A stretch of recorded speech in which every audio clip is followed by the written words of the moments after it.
الحمد لله رب العالمين الرحمن الرحيم مالك يوم الدين إياك نعبد وإياك نستعين اهدنا الصراط المستقيم صراط الذين أنعمت عليهم غير المغضوب عليهم ولا الضالين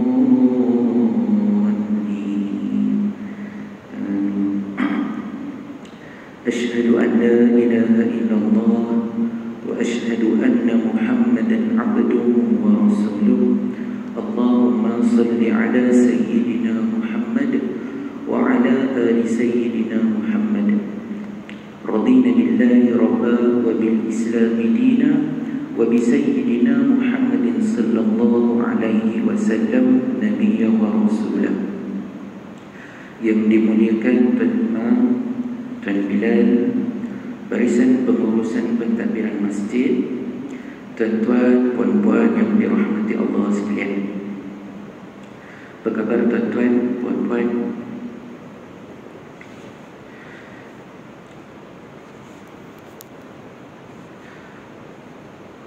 Allah berfirman dalam surah Asy-Syu'ara ayat 88 hingga 89. A'udzu billahi minasyaitonir rajim. Yauma la yanfa'u malun wala banun illa man atallaha biqalbin salim. Yauma la yanfa'u malun wala banun, hari yang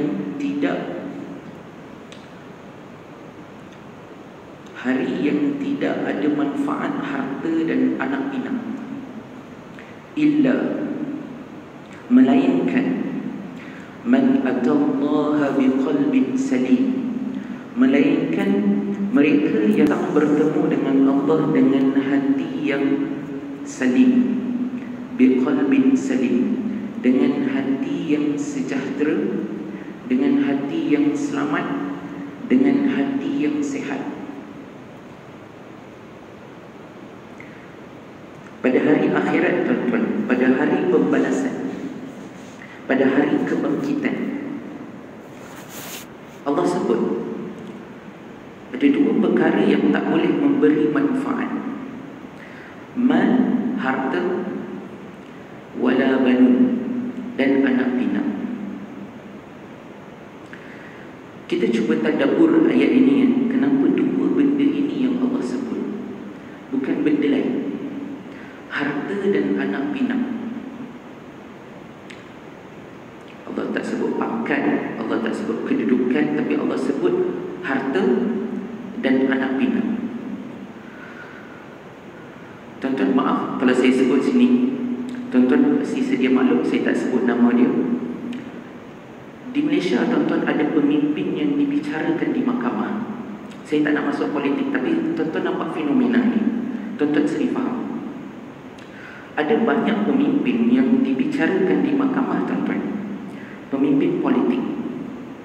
Tetapi dalam perbicaraan mahkamah itu, tuan-tuan, ada dua benda ini yang menyelamatkan mereka: harta mereka dan anak-anak mereka. Duit ini menjamin mereka, duit ini yang membuat mereka keluar, duit ini yang membayar mereka denda. Mereka masih lagi berbahas, berpidato di parlimen, masih lagi. Tapi apa yang menyelamatkan mereka itu adalah harta dan anak pinak mereka.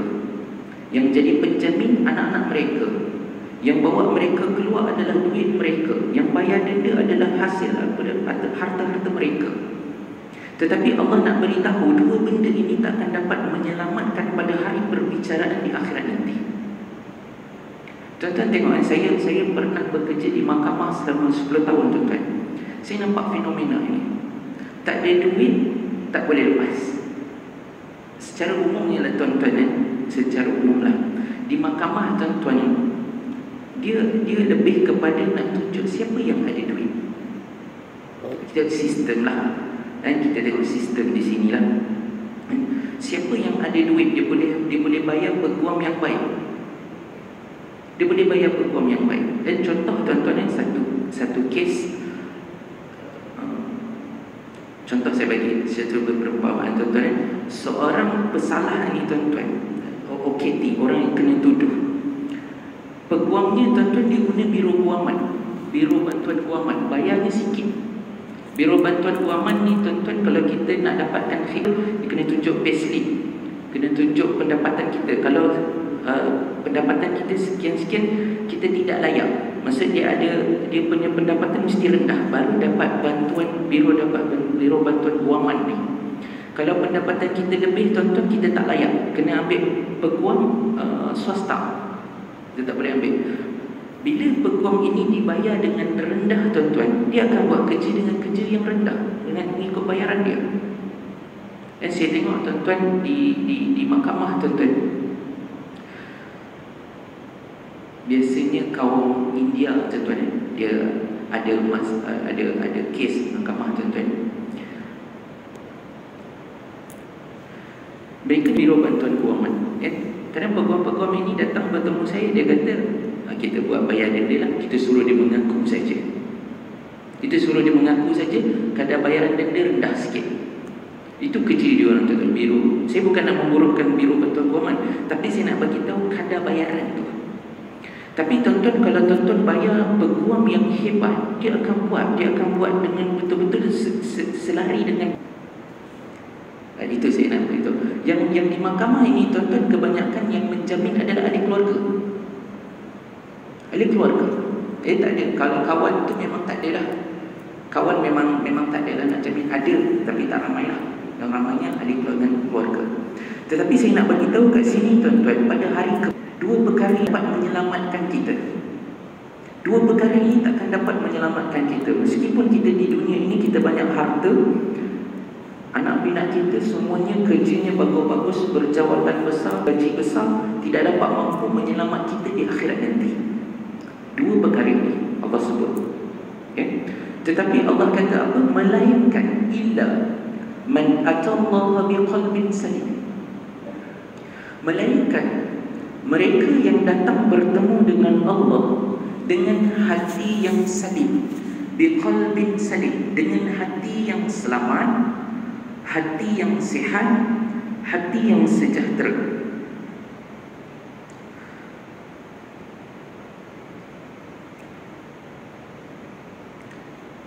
Kita nak cuba faham tuan-tuan, biqalbin salim. Kita nak cuba faham, insya-Allah hari ini kita cuba faham apakah ini maksudkan dengan qalbin ataupun qalbun salim. Dalam Al-Quran tuan-tuan, Allah mengkategorikan tiga jenis hati. Tiga jenis hati. Ini ayat ini Allah sebut qalbin salim, hati yang sejahtera, hati yang selamat, hati yang sihat. Ada juga Allah menyebut hati yang mati, ataupun kita sebut qalbun mayyit. Mayyit itu mayat, mati dah. Hati yang mati, hati yang sehat, hati yang sehat, hati yang mati. Ada lagi satu tuan-tuan, dia panggil hati yang sakit, hati yang salim, hati yang sihat. Yang pertama. Yang keduanya, hati yang mati, mati, kering. Yang ketiganya adalah hati yang sakit. Baik, hati yang sihat tuan-tuan, dia berlawanan dengan hati yang mati. Hati yang sihat lawan dia dengan hati yang mati. So, hati dia hidup. Hati yang sihat maksudnya hati yang hidup. Hati yang mati lawannya hati yang sihat. Itu lawan dia. Bagaimana dengan hati yang sakit? Hati yang sakit ni tuan-tuan, dia on off. Kejap okey, kejap tak okey. Kejap okey, kejap tak okey. Ini hati yang sakit. Okey, kita tengok tuan-tuan. Sebelum saya pergi kepada qalbun salim ni tuan-tuan, saya nak jelaskan sedikit secara ringkas apakah yang dimaksudkan dengan qalbun mayyit ataupun hati yang mati. Hati yang mati ini tuan-tuan, mereka ini adalah mereka yang tidak kenal Allah. Mereka tidak kenal Allah. Mereka membuat sesuatu ataupun semua perkara, tuan-tuan, bukan kerana Allah. Ini hati yang mati. Mereka membuat sesuatu perkara, tuan-tuan, adalah menurut hawa nafsu mereka, syahwat mereka. Mereka lakukan semuanya. Mereka lebih menuju kepada keduniaan. Apa yang mereka lakukan semuanya adalah kerana dunia. Kerana dunia. Ini hati yang mati. Mereka bertindak, segalanya apa yang mereka lakukan, mereka bertindak menurut kehendak syahwat mereka. Jika mereka bercinta, kan, maksudnya dia cintakan ahli keluarganya, dia cintakan anak-anaknya kerana nafsu. Dia tidak suka sesuatu, dia benci sesuatu, tuan-tuan, kerana nafsunya. Apa yang dilakukannya adalah kerana nafsunya. Semua adalah kerana syahwatnya, kerana semuanya adalah kerana dunianya. Sasaran dia, tujuan dia, target dia dunia. Ini hati yang mati. Hati yang mati. Fikiran mereka semua ni, tuan-tuan, fikiran mereka, satu hari mereka disibukkan untuk mengejar tujuan-tujuan keduniaan. Mereka disibukkan. Ini bahasa ulama, saya ulang balik. Disibukkan, fikiran mereka disibukkan dengan perkara-perkara yang mengejar keduniaan. Ini hati yang mati. Hati yang mati. Contoh, tuan-tuan, contoh.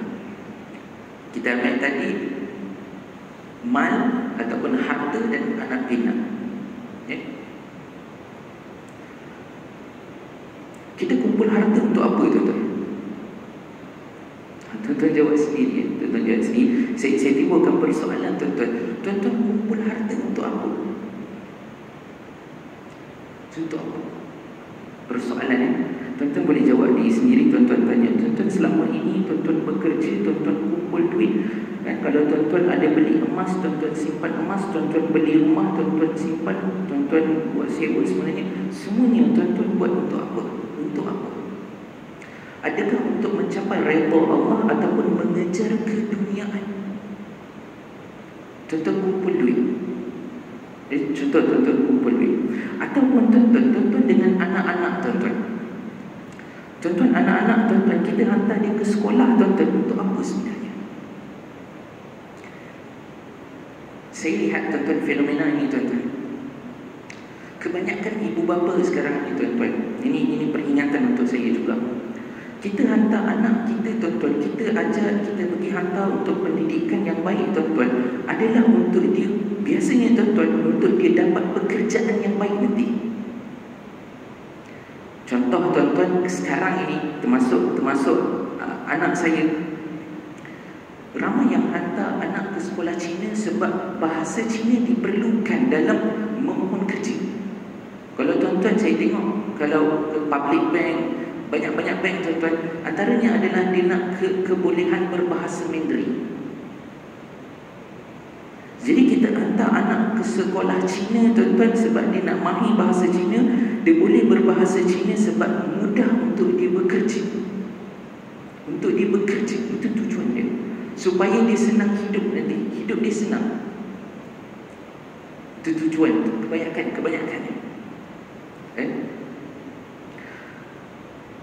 Kita hantar anak sekolah, kita pergi, dia belajar semuanya, tuan-tuan, sebab kita nak dia jadi, bukan saja kita nak jadi dia pandai sebenarnya, tuan-tuan. Bila dia besar nanti, tuan-tuan, dia ada jawatan. Dia boleh mohon kerja dengan senang, dia boleh masuk universiti dan sebagainya. Yang inilah, tuan-tuan, yang kadang-kadang ada kesilapan di sini, tuan-tuan. Bila kita bekerja, kita mencari duit, tuan-tuan, kita jadikan anak kita sebagai, kita panggil sini big Y. Biasa tuan-tuan dengar, saya bekerja siang malam ni sebab anak saya. Anak saya nak belajar, anak saya yuran, anak saya semua. Kebanyakannya berkata begitu, tuan-tuan. Tetapi kita lari, tuan-tuan. Sebenarnya kita memberikan pendidikan kepada anak, tuan-tuan, itu adalah perintah Allah. tuntutan kita sebagai ayah kena berikan pendidikan kepada anak-anak. Big why kita mencari rezeki, tuan-tuan, bukanlah kerana anak itu, tuan-tuan. Sebab setiap orang ini rezeki telah ditentukan Allah. Cuma kita keluar mencari rezeki, tuan-tuan, kerana itu perintah Allah. Kita cari rezeki, tuan-tuan, kita cari, kita keluar, kita bekerja, tuan-tuan, adalah semuanya adalah kerana perintah Allah. Big why ini, tuan-tuan, dia membuatkan kita lari tujuan kita. Tujuan kita belajar, tujuan kita bekerja, tujuan kita semua, tuan-tuan, adalah kerana anak. Inilah kesyirikan yang halus, tuan-tuan. Tuan-tuan, kalau kita perasan dalam Al-Quran, tuan-tuan, macam Ustaz Irwan sebut pada tazkirah solat Jumaat tadi, tuan-tuan tengok dalam Al-Quran disebut banyak tentang orang fasik, orang munafik, orang musyrik, orang syirik. Kenapa dalam Al-Quran disebut dalam terlalu banyak, tuan-tuan? Kerana Allah sedang bercakap dengan kita. Allah suruh cek diri kita. Kita ni ada buat satu perkara yang syirik. Allah tanya, ada tak kita membuat perkara-perkara munafik? Ada tak kita buat perkara-perkara fasad? Mereka ini, tuan-tuan, dia tak baca Quran. Orang kafir, dia tak baca Quran. Yang baca Quran kita. Allah tujukan pada kita. Sebab itu, tuan-tuan, di awal Quran, tuan-tuan, Allah memberikan 3 kelompok manusia dahulu di awal Quran. Kumpulan yang pertama adalah orang yang bertakwa, orang beriman. Yang keduanya adalah orang kafir. Khatamallahu ala qulubihim. Allah matikan hatinya, ditutupkan matinya. Ini orang kafir. Inilah dipanggilkan hati yang mati. Kemudian ada orang munafik. Tadi Ustaz Irwan pun ada sebut tadi, ada berapa ayat daripada ayat yang ke-8 hingga ayat yang ke-20. Itu adalah orang munafik. Fi qulubihim maradun fazadahumullahu maradun. Di hati mereka itu ada penyakit. Dalam Al-Quran, tuan-tuan, di awal surah Al-Baqarah, Allah telah pecahkan kepada 3 kumpulan ini. Hati yang baik, hati yang sehat, dan hati yang salim, hati yang mati, dan hati yang sakit. Di awal Al-Quran Allah letakkan begitu supaya kita cek kita yang mana. Kita cek yang mana. Kita membesarkan anak-anak, tuan-tuan, kerana apa? Ini kita kena cek secara halus, tuan-tuan. Tuan-tuan kena cek balik diri tuan-tuan, lihat balik diri tuan-tuan. Tuan-tuan bekerja ni, tuan-tuan, apa big why, tuan-tuan? Big why kita tidak boleh selain daripada Allah. Yang lain tak boleh. Hanya kerana Allah. Kerana ulama, tuan-tuan, kan dalam kitab-kitab tafsir yang dirujuk, tuan-tuan, qalbun salim ini, dia menunjukkan bahawa hati yang selamat daripada kesyirikan, hati yang bebas daripada perkara-perkara kesyirikan. Ini maksud qalbun salim. Qalbun salim ini, tuan-tuan, hati yang selamat daripada perkara-perkara kesyirikan. Perkara-perkara kesyirikan. Tuan-tuan lihat contoh saya tengok dalam iklan, tuan-tuan.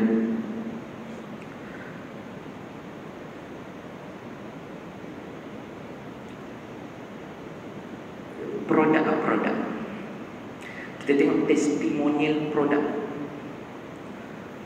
Dia kata kan, sebab produk inilah saya sihat. Dia menisbahkan dia sihat kerana produk itu. Dia tidak menisbahkan sihatnya dia itu, sembuhnya dia itu adalah kerana Allah. Ini secara kita tak sedar benda ni, tuan-tuan. Kita tak sedar benda ni, kita tak perasan benda-benda ini. Sebab itu dalam Al-Quran banyak kali disebut benda ni. Dalam Al-Quran juga, tuan-tuan, banyak diberikan perumpamaan berkaitan dengan qalbun marid ni, ataupun qalbun maid, ataupun mereka-mereka yang membuat kesyirikan. Banyak perumpamaan yang Allah berikan. Antaranya, tuan-tuan, Allah memperumpamakan mereka yang melakukan perbuatan syirik ini, tuan-tuan, seperti seekor lalat. Seekor lalat. Lalat ini, tuan-tuan, dia adalah satu perkara yang sangat menjijikkan. Begitulah syirik ini adalah satu perkara yang menjijikkan. Tuan-tuan pernah tengok tuan-tuan? Tuan-tuan balik rumah, cuba tengok. Sebab ini tuntutan Al-Quran. Allah suruh kita guna mata hati kita. Afala tubsirun, lihat menggunakan mata hati kamu.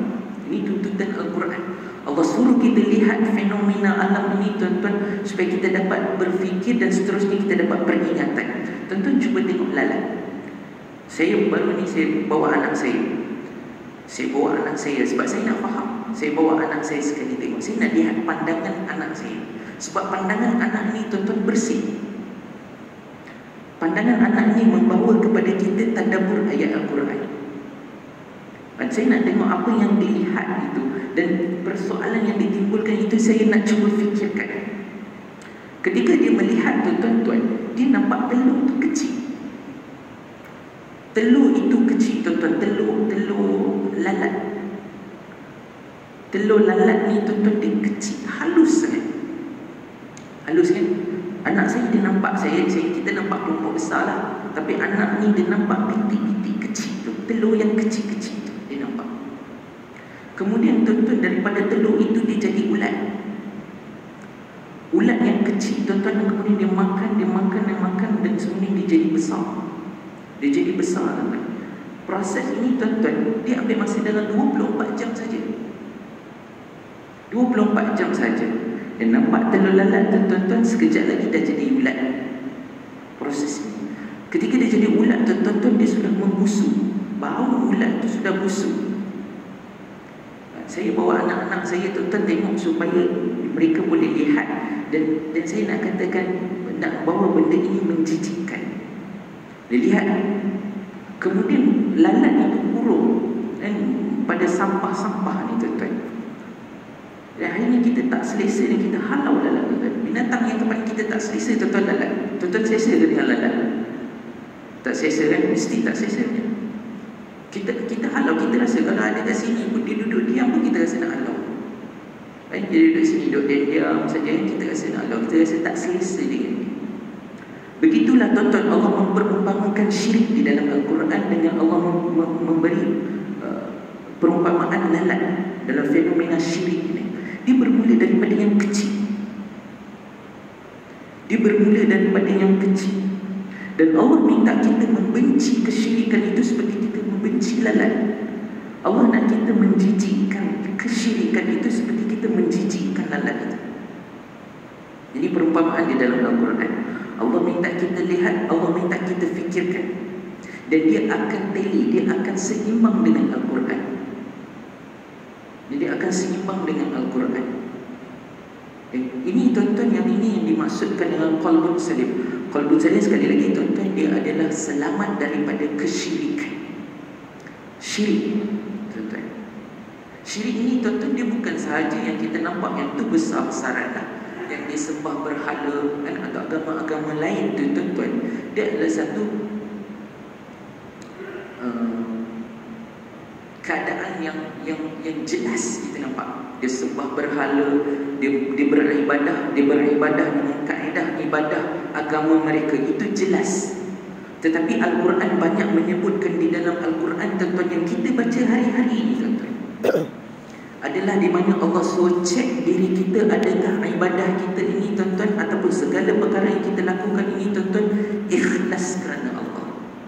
Allah suruh cek. Sebab tu Allah menggunakan perumpamaan dalam Al-Quran tuan-tuan. Dalam Al-Quran Allah datangkan elemen ataupun kaedah penyampaian untuk kita benar-benar faham. Allah menggunakan kaedah bersumpah. Macam rakaat pertama tadi, wasyamsi wa duhaha, demi matahari dan waktu duha. Allah bersumpah dalam rakaat pertama tadi. Allah bersumpah dengan fenomena alam. Allah minta kita tengok alam. Allah menggunakan elemen perumpamaan supaya kita melihat alam tuan-tuan. Mereka yang menjadikan selain daripada Allah sebagai pelindung dalam surah Al-Ankabut, seperti laba-laba yang membina sarangnya rapuh. Itu Allah beri perumpamaan. Mereka yang ini kesyirikan juga, mereka yang mencari perlindungan selain daripada Allah seperti laba-laba yang membuat sarang.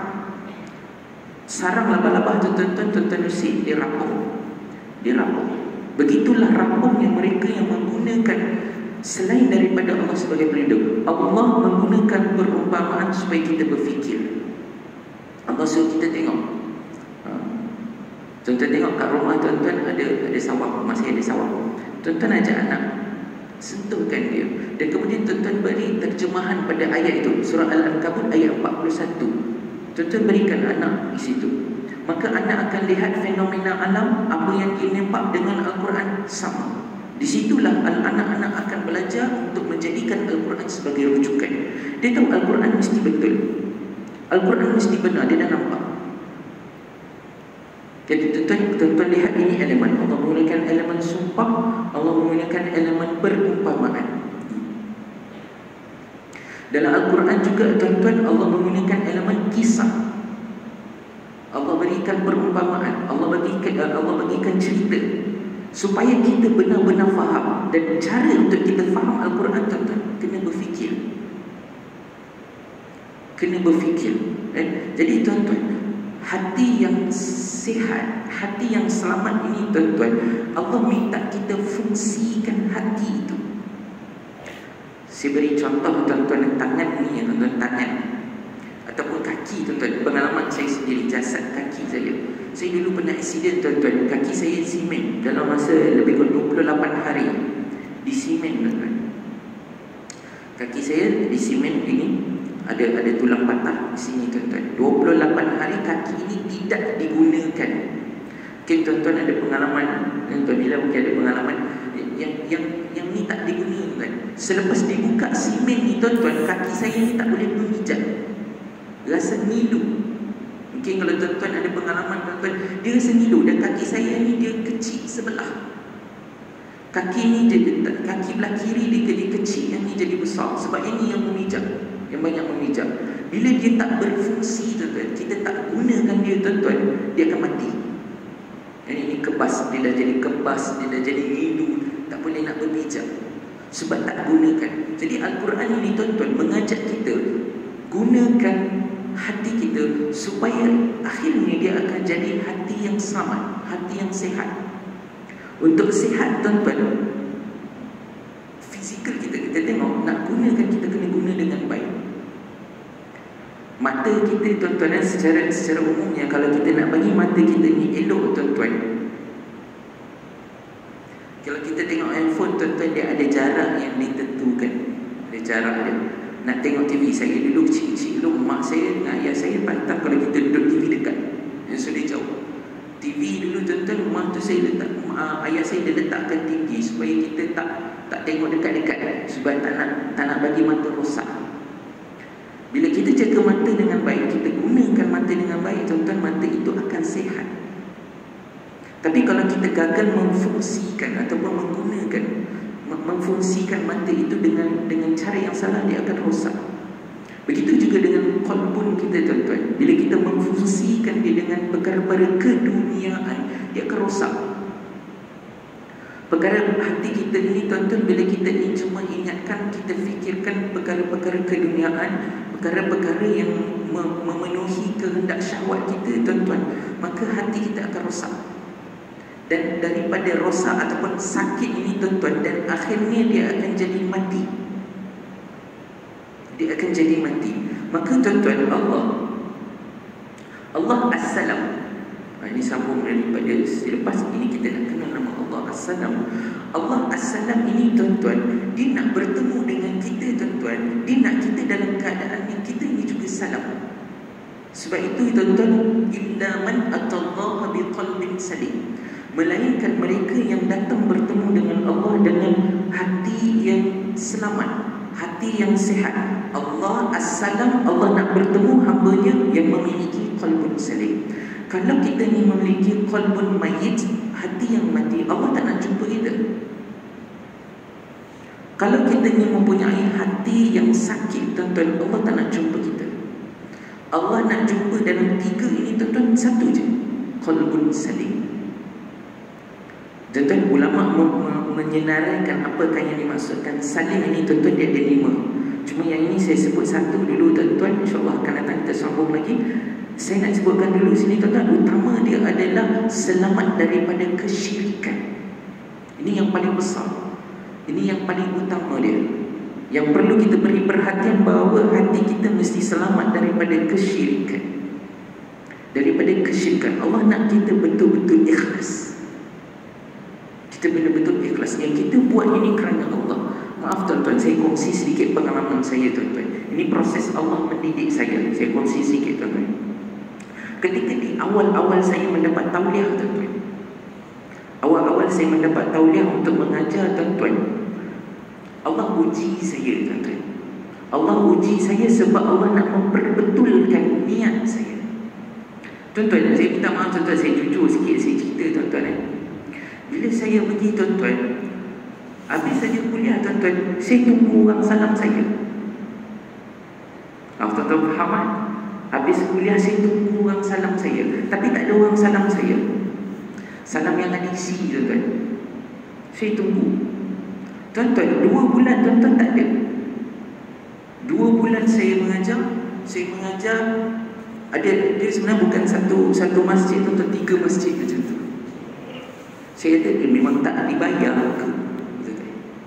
Supaya sebenarnya dalam tempoh itu tuan-tuan, Allah suruh saya perbetulkan niat saya menyampaikan ilmu ini adalah kerana Allah ke kerana duit. Tuan-tuan, di situ tuan-tuan, saya dalam masa beberapa bulan tuan-tuan, saya tak dapat bayaran itu tuan-tuan. Saya rasa tak apa dah, sebab Allah membersihkan. Allah nak saya menyampaikan ilmu, menyampaikan kebenaran kerana Allah. Ini cara Allah uji saya. Ketika saya menguji ini tuan-tuan, saya berhadapan dengan sabar, dengan syukur yang apa yang saya ada doa.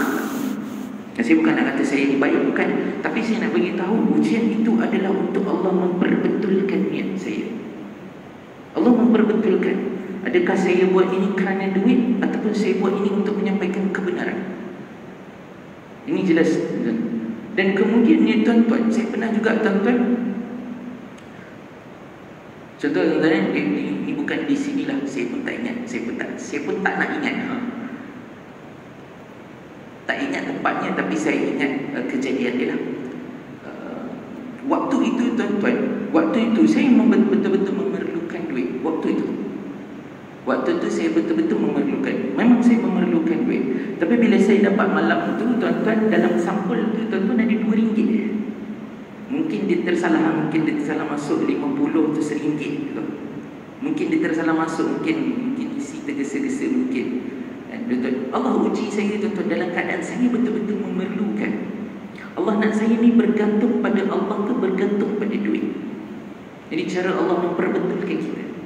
Mungkin tuan-tuan juga berhadapan dengan keadaan begitu. Dan mungkin tuan-tuan juga berhadapan dengan begitu. Ada rakan saya tuan-tuan, kenalan saya, dia bekerja di jabatan kerajaan tuan-tuan. Ketika dia betul-betul terdesak tuan-tuan, maka datang ruang untuk dia menerima rasuah. Ruang dia untuk menerima rasuah terbuka luas ketika ia betul-betul dalam keadaan terdesak. Sebab Allah nak uji dia. Alhamdulillah tuan-tuan, kenalan saya itu dia berjaya. Dia berjaya tuan-tuan. Itu satu godaan ataupun satu cabaran, satu ujian yang agak berat. Tuan-tuan juga mungkin ada cabaran, mungkin di skop yang lain ataupun dalam keadaan situasi yang berbeza.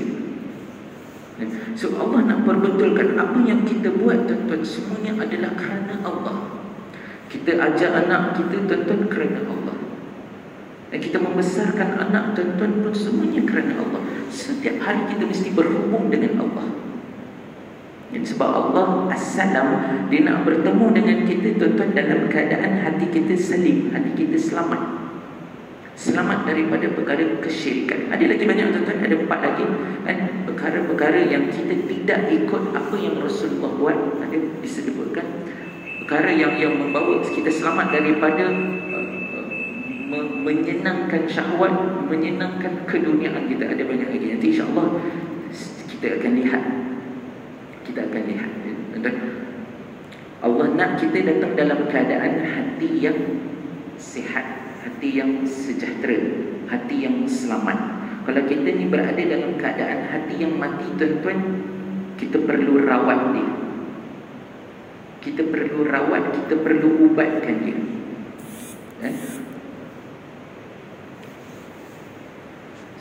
Semalam tuan-tuan, semalam saya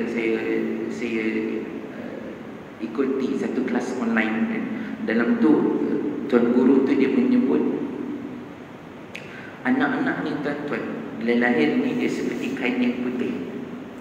Ibu bapa lah yang mencorakkannya. Sama ada nak mencorakkannya menjadi dia akan menjadi Nasrani ataupun Yahudi. Lebih kurang begini tuan-tuan. Saya cuba fikir tuan-tuan, kenapa disebutkan sebagai Nasrani dengan Yahudi? Kena agama lain, Nasrani dengan Yahudi. Tuan-tuan, sebab dua ini tuan-tuan, Allah juga banyak menyebut tentang orang Yahudi dan orang Nasrani di dalam Al-Quran. Banyak tuan-tuan. Ya Bani Israel, dan Allah sebut banyak ayat-ayat dia. Tuan-tuan, dalam surah Al-Fatihah itu tuan-tuan, Siratal ladzina an'amta alaihim, ini jalan yang kita minta, jalan yang mereka yang diberikan nikmat. Siapa ini? Jalan-jalan para rasul, jalan-jalan para nabi. Ini jalan yang kita nak. Kita nak ikut yang ini, kita nak yang ini. Maka jalan-jalan mereka yang diberi nikmat ini adalah para rasul, para nabi, ulama. Ini jalan mereka yang diberikan nikmat. Jalan bukan, kita tak nak jalan mereka yang dimurkai, ghairil maghdub.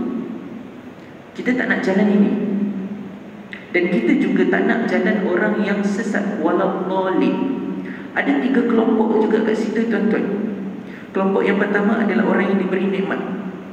Orang yang diberi nikmat ini adalah para rasul, para nabi. Ini yang kita nak ikut. Inilah yang kita nak nikmat, jalan ini. Tetapi kita tak nak jalan seperti jalannya orang yang dimurkai dan jalan orang yang sesat. Yang dimurkai ini tuan-tuan disebut sebagai, kalau tuan-tuan rujuk kitab tafsir, dia merujuk kepada golongan Yahudi. Golongan yang dimurkai adalah golongan Yahudi. Golongan yang sesat tuan-tuan, dia adalah golongan Nasrani. Ini yang dimurkai adalah Yahudi, Nasrani. Saya rujuk lagi beberapa kitab tafsir tuan-tuan. Orang Yahudi tuan-tuan, dia ada ilmu, tetapi dia tidak beramal. Sebab itu Allah murka. Orang Yahudi tuan-tuan, mereka kenal Allah, mereka ada ilmu tuan-tuan, tetapi mereka tidak beramal. Mereka beramal dengan cara yang tidak betul. Mereka beramal mengikut hawa nafsu mereka. Mereka kenal Allah, mereka kenal para nabi. Dalam Taurat itu tuan-tuan disenaraikan dengan nama-nama nabi. Mereka kenal semua nama nabi. Mereka ada ilmu, tapi mereka tidak beramal. Itu Yahudi. Sebab tu Allah murka. Begitulah tuan-tuan, kalau kita ni ada ilmu, tapi kalau kita tidak beramal tuan-tuan, Allah murka. Ini akan jadi kelompok ni tuan-tuan. Allah minta kita tuan-tuan, kita corakkan anak kita tuan-tuan mengikut corak an'amta alaihim. Bukan corak ghair, bukan corak mereka yang dimurkai. Ada ilmu tapi tidak beramal. Kita hantar anak kita sekolah tuan-tuan, tapi sudahnya tidak beramal. Dia akan jadi golongan yang dimurkai. Ataupun tuan-tuan golongan yang sesat. Tuan-tuan saya ambil masa sikit. Golongan yang sesat tuan-tuan, mereka tak ada ilmu, tetapi mereka nak beramal. Tuan-tuan tengok orang Nasrani. Nasrani tuan-tuan, mereka ada amalan-amalan mereka. Mereka ada mazhab-mazhab mereka. Mereka ada amalan-amalan mereka, tetapi mereka tak ada ilmu. Mereka tak ada ilmu. Dia terbalik dengan golongan yang dimurkai. Maka mereka ini beramal tanpa ilmu. Allah kelompokkan mereka ini, ataupun Allah mengkategorikan mereka ini adalah orang-orang yang sesat. Begitulah kita tuan-tuan, kita corak anak kita tuan-tuan, bukan dengan kita memberikan amalan, tetapi tiada ilmu. Makan kena baca ni, makan baca ni. Tetapi apa isi intipati doa yang dibacakan ketika makan, anak tak tahu. Suruh masuk tandas baca Allahumma inna na'udzubika minal khubsi wal khaba'is. Tapi anak tak tahu terjemahan dia, apa yang dibaca tak tahu, cuma beramal saja. Dan kita takut kita corak anak kita begitu. Yang kita kena corak tuan-tuan dengan corak yang mesti ada ilmu dan mesti dia beramal. Berilmu dengan beramal tuan-tuan, dia mesti seiring. Tuan-tuan lihat dalam Al-Quran, tuan-tuan perkataan beriman dengan perkataan amal soleh mesti digandingkan. Contoh paling mudah, tuan-tuan surah kita hafal, illal ladzina amanu wa amilus solihat. Melainkan orang yang beriman dan beramal soleh, dia mesti berganding. Dia mesti berganding. Ayat yang ke surah Al-Baqarah, ayat yang ke-25, wa basyiril ladzina amanu wa amilus solihat, mesti digandingkan. Beriman, kita ada ilmu, kita percaya, kita mesti komplitkan dengan tindakan kita, mesti amal. Dan amal itu mesti menurut Al-Quran dan hadis. Dan kalau kita beramal, itu dia kena corakkan begitu. Dan dengan coraknya anak kita begitu, tuan-tuan, sebenarnya kita juga telah menyelamatkan anak kita daripada kesyirikan. Dan beramal, berilmu, semuanya mesti ada disiplin dia yang betul, benar.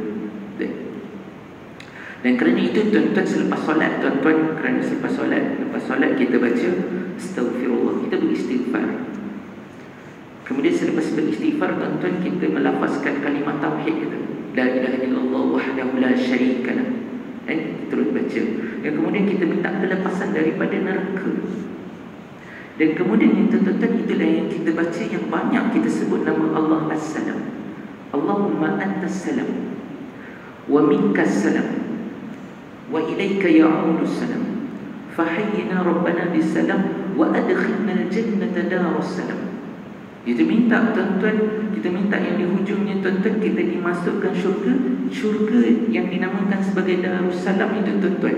Nak masuk Darussalam ini, tuan-tuan, dia mesti dalam keadaan qalbun kita selamat.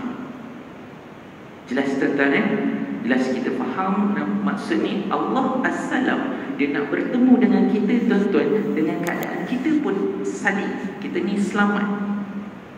Maka dengan itu Allah menyelamatkan kita, tuan-tuan, menyelamatkan kita daripada kedahsyatan ataupun azab neraka di akhirat, tuan-tuan. Maka Allah bekalkan Al-Quran, Allah utuskan Nabi untuk menyelamatkan kita. Jelas, tuan-tuan, jelas, tuan-tuan. Sebagai penutup, tuan-tuan, saya nak bawa satu kisah semut dalam Al-Quran, tuan-tuan.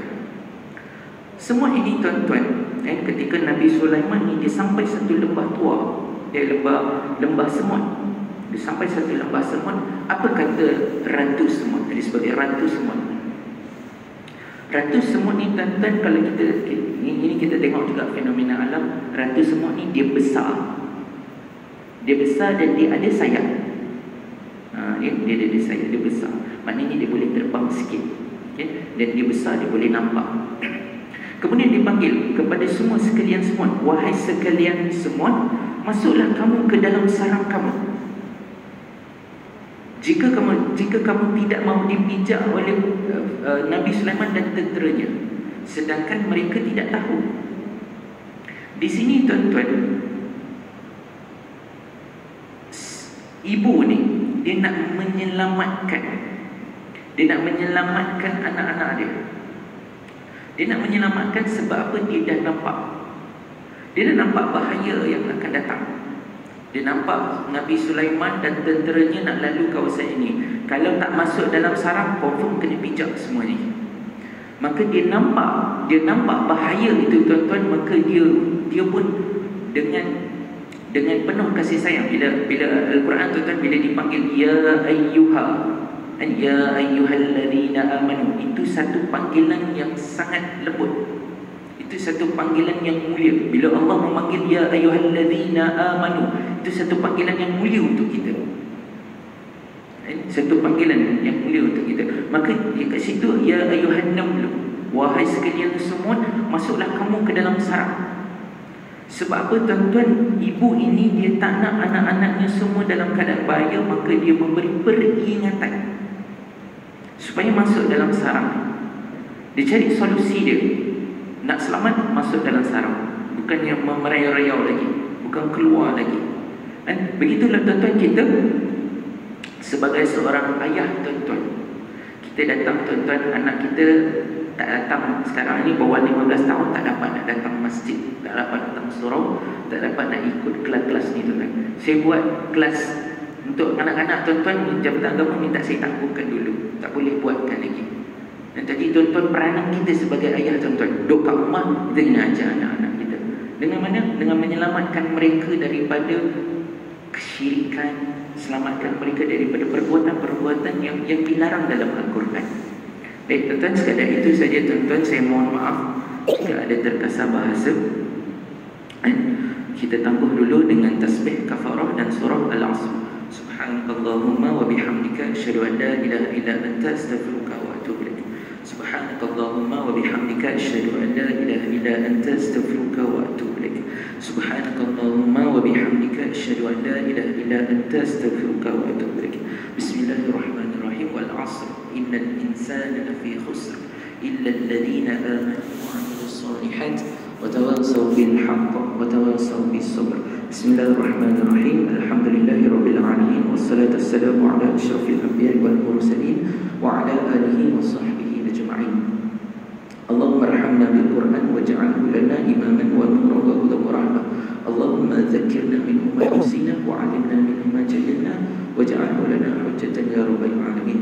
Allahumma shrah bil Qur'anil 'azim sudurana wa yassir bihi umurana wa 'azim bihi ujurana wa hassin bihi akhlaqana ووسع به أرزاقنا ونور به قبورنا يا رب العالمين والحمد لله رب العالمين. السلام عليكم ورحمة الله وبركاته.